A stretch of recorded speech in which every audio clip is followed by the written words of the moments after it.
Hi. Okay.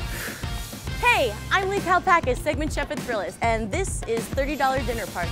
Woo! Thrillist is sending me all over New York City to help people just like you throw killer dinner parties for very little money. None of this, only this. We're gonna plan, we're gonna shop, we're gonna cook, and we're gonna serve your people incredible food without breaking the bank. Plan, shop, cook. It's not hard, it's totally easy. Do you like exercise? Me neither. And I'm gonna show you how it's done. Today we're in Ridgewood and we're about to meet up with Bridget. She is a junk food lover at heart, but due to quite a few dietary restrictions, she's turned into a certified health nut. She wants to throw a dinner party that's decadent and delicious so she can prove to her friends that healthy tastes good too. Let's go meet her. Hi! It's me! Welcome. Your diet is kind of paleo, but kind of not. Walk me through what exactly are your restrictions? Where did it come from? I went to 17 different countries in a span of 3 months, and I had never traveled before. And then a few months after I returned from the trip, my entire digestion was shot, and so no sugar, no wheat, no dairy, no caffeine. I love junk food, especially chips. I can't go a few days without eating a bag of chips. So why do you want to throw this $30 dinner party? I want to show myself and my friends that we can have a delicious meal that doesn't feel like anything has been left out and that we can do it for cheap. So I'm thinking barbecue. We could do some barbecue chicken, a gluten-free cornbread. That would go awesome with it. We could make some collard greens to make it a little bit lighter, banana pudding for dessert. Yes, I love it. I think we have a pretty solid menu. Are you ready to go shopping? Let's go shopping. All right. Wait, Bridget, do you have 50 cents? I only have Bitcoin. Okay. What's Bitcoin?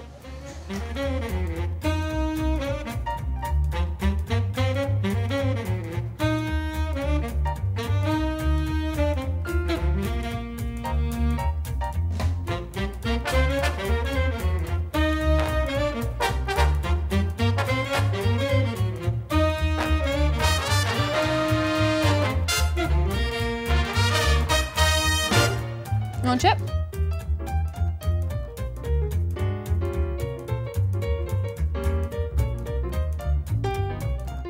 And we're back in the Thrillist kitchen here with Bridget, about to help her prove to her friends that her insane diet is actually super tasty and affordable. So we're gonna start with our barbecue sauce for our chicken. I'm so excited to have a barbecue sauce that I can actually eat because I've literally never had one in my entire life. Wherever you go, the barbecue sauce is gonna be a little bit different. We're making our own version today. We're gonna do like a Ridgewood style, right? How about Bridgewood? A Bridgewood style, it's perfect.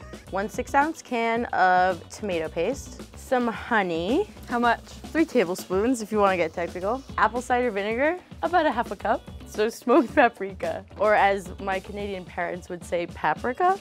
Really? Yeah, weird. Garlic powder. How would they say that one? Garlic powder. Kosher salt, black pepper. I'm gonna stir in those spices. Let me grab our grill pan. We have to make a dry rub. We're gonna put that all over our chicken before we use the barbecue sauce, because if we put our sauce on when we start grilling, we're gonna burn it all. So we're gonna put it on later on. Hot tip. It's a hot tip. That's a hot tip. More smoked paprika and salt, pepper, garlic powder, and cayenne, and that's it. Just whisk away. Grab our legs and thighs over there. Dump the dry rub all over. Now rub them all, the top, the bottom, or you want to just coat the whole thing. We're gonna grill them up. Because you can't put the barbecue sauce on first. You're learning, It will Bridget. burn. I feel like everyone always goes for the chicken breast, but the thighs have way more flavor. These have been cooking for 15 minutes on both sides, so we're gonna add the barbecue sauce. So you can really start to smell the sauce. It's really tangy. Ooh, look at that nice char. Now that these are beautifully charred on both sides, they're ready. Scallion for garnish. Are you ready to taste our chicken? Yes, I'm ready. Oh my God. It's really That's good, right? so good. Thighs and legs, always really juicy. And there's no sugar in this. I can't believe it. My favorite part is the crispy skin. The char on either side is so good. For our gluten-free cornbread, we're gonna start with our dry ingredients. Cornmeal, 100% gluten-free, I assure you. Kosher salt and baking soda.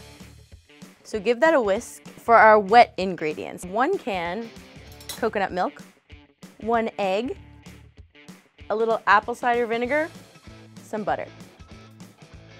And then we're gonna give this a whisk too. And you wanna pour that into our dry mixture. Bridget, are you a professional baker? You look like it. Thanks. What about me looks like a professional baker? Liz?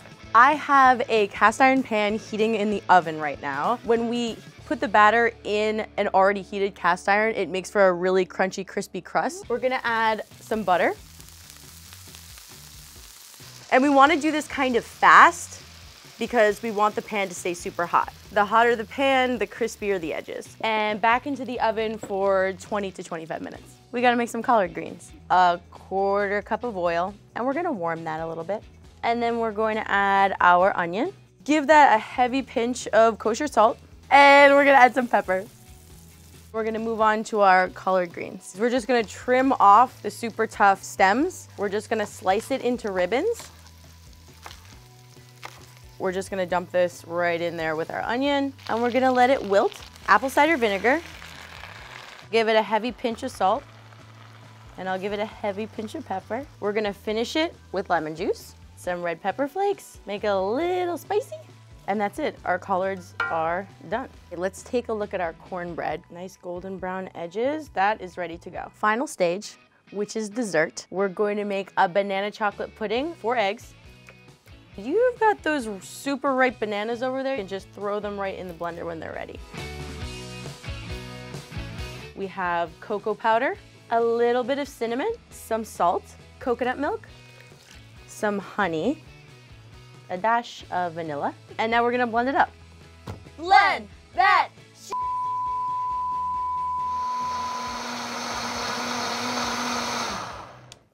Sick. We're gonna pour it straight into our pot.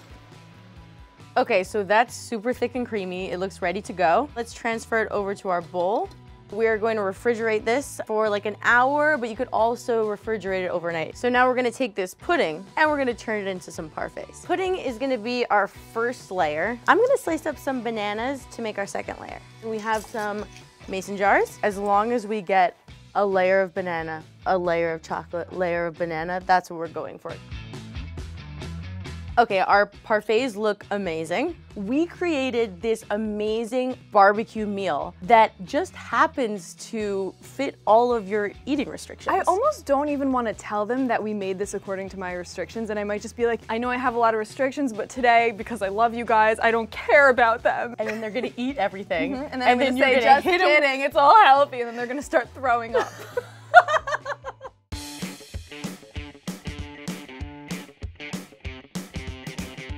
I'm gonna go get the chicken. Smells so bomb. Nice. What is all of this? We have collard greens, barbecue chicken, savory cornbread, and pudding.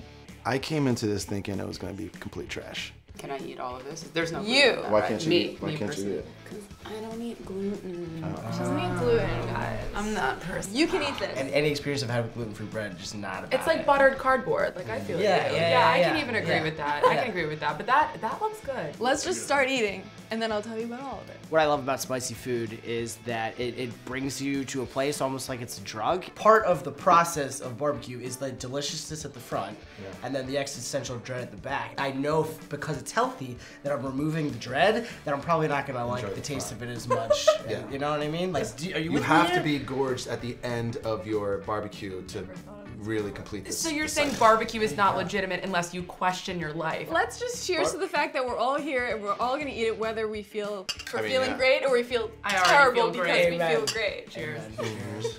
I just hope there's a couch to lay on. So what's in this chicken? It's so bomb. Is there a dry rub? Oh yeah. Most barbecue sauce has sugar in it. This is a honey base, no ketchup. Chicken was delicious without the ketchup. You're sweating, you're tripping. I thought that cornbread was absolutely delicious. I don't quite like it quite there, but I like to kind of dance with the edge of that. There's apple cider vinegar in it.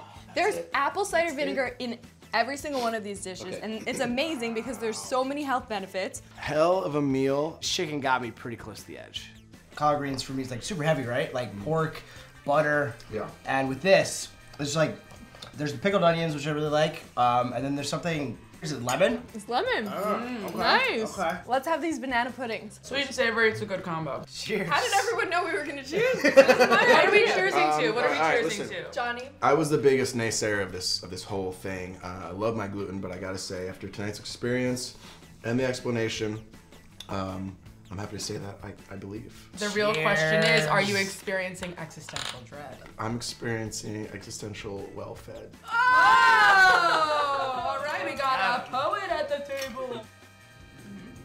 Oh. Yeah, that is pretty banging. It's Pretty good. Yeah. Interesting. Moment. Oh, Johnny says, interesting. That's never good. Interesting is never good. And look, I don't want to say that I didn't think Bridget would do a good job, but like, I certainly didn't think it would be this good. Today was a little bit of a humbling moment. Well, that was a smashing success. Bridget proved to all of our friends that she knows a thing or two about barbecue and knows a thing or two about cooking healthy food. I have a feeling she's gonna be doing a lot more cooking in the future. So, cheers to Bridget, and on to the next one.